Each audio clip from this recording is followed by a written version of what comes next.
I don't think that you can understand the current situation properly without considering the role that postmodernism plays in this. Because postmodernism, in many ways, especially as it's played out politically, is the new skin that the old Marxism now inhabits.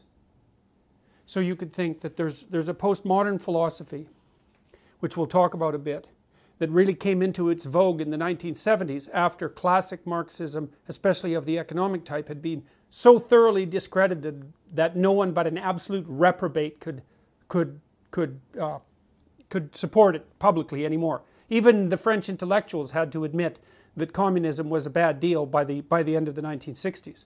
And what happened was that they played a sleight of hand game in some sense and rebranded themselves under the postmodern guise. And that's where identity politics came from. And so, and then that spread like wildfire from France, especially into the US, through Yale University, through the English department there, and then everywhere. And so what happened was, there was this idea that the Marxists had put forth that the natural landscape of, economic landscape, is a battle. And it's a battle between the proletariat, the working class, and the bourgeois. And that economic systems were doomed to continue to enslave people and to keep them poor and downtrodden unless there was a radical economic transformation that was predicated on something more like equity policy.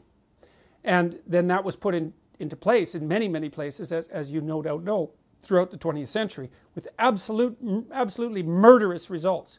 It was the most destructive economic and political doctrine, I think, that has ever been invented by mankind, and that includes National Socialism, because the absolute magnitude of the havoc wreaked by the communist systems exceeded that wreaked by Hitler. And that's, Hitler didn't have quite as long a time to pull his stunts off quite as effectively, but it was a catastrophic system. And one of the things that's quite interesting is that the full breadth of that catastrophe is not something that students are well taught in our current educational system, which has always made me very suspicious. For example, the students I teach usually know nothing at all about what happened in the Soviet Union under Stalin between, say, Stalin and Lenin between 1919 and 1959. They have no idea that millions, tens of millions of people were killed and far more tortured and brutalized by that particular regime, to say nothing of Mao.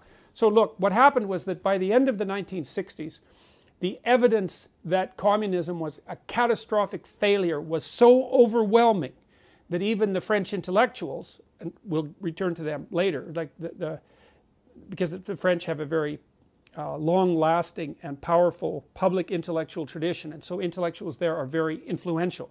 Even the French intellectuals like Sartre, Jean-Paul Sartre, the famous philosopher, had to admit by the end of the 1960s that the Stalinist, communist, Maoist experiment and all of its variants, not just those particular dictators, but all of its variants, was an absolute catastrophic failure.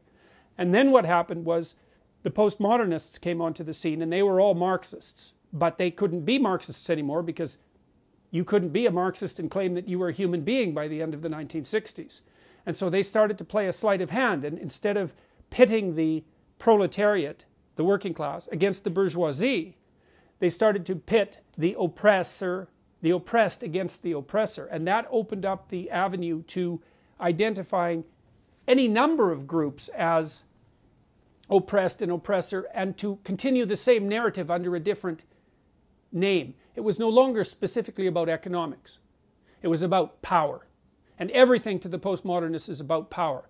And that's actually why they're so dangerous, because if you're engaged in a discussion with someone who believes in nothing but power, all they are motivated to do is to accrue all the power to them. Because what else is there? There's no logic, there's no investigation, there's no negotiation, there's no dialogue, there's no discussion, there's no meeting of minds and consensus. There's power. And so since the 1970s, under the guise of postmodernism, we've seen the rapid expansion of identity politics throughout the universities. It's come to dominate all of the humanities, which are dead as far as I can tell, and a huge proportion of the social sciences. And we've been publicly funding extremely radical postmodern leftist thinkers who are hell-bent on demolishing the fundamental substructure of Western civilization. And that's no paranoid delusion. That's their self-admitted goal. And I've identified, not only me obviously, but one of the main players in this entire drama is a French philosopher named Jacques Derrida, who I think most trenchantly formulated the anti-Western philosophy that is being pursued so assiduously by the radical left. And I think its dangers I don't think its dangers can be overstated. And I also don't think the degree to which it's already infiltrated our culture can be overstated. I mean, the people who hold this doctrine, this radical postmodern communitarian doctrine that makes racial identity or sexual identity or gender identity or some kind of group identity paramount, they've got control over most low to mid-level bureaucratic structures.